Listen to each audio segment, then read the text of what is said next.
আয় রোজগার বাড়ার দোয়া ও আমল।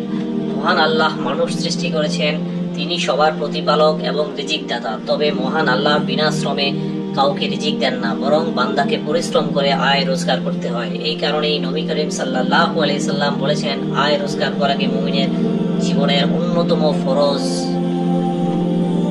পবিত্র কোরআনে মহান আল্লাহ বলেছেন, তিনি তোমাদের জন্য জমিনকে সুগম করে দিয়েছেন, কাজেই তোমরা এর পথে প্রান্তরে বিচরণ করো এবং তার রিজিক থেকে আহার করো। সূরা মুলক আয়াত 15।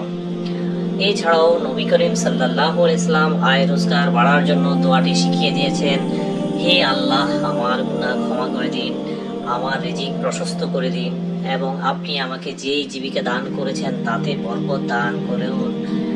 এছাড়াও আরেকটি দোয়া হলো, হে আল্লাহ, হারামের পরিবর্তে আপনার হালাল রুজি আমার জন্য যথেষ্ট করুন, আর আপনাকে ছাড়া আমাকে কারো মুখাপেক্ষী করবেন না এবং স্বীয় অনুগ্রহ দ্বারা আমাকে সচ্ছলতা দান করুন। আয় রোজগার বাড়ার বেশ কিছু আমল রয়েছে, তবে এই কথা মনে রাখতে হবে যে অঢেল আয় রোজগারকেই সুখ শান্তি বলে না। এর জন্য বেশ কিছু আমল রয়েছে যার মাধ্যমে জীবনে বরকত আসে, অল্পতেও অনেক তৃপ্তি ও মানসিক শান্তি মিলে। ধন্যবাদ।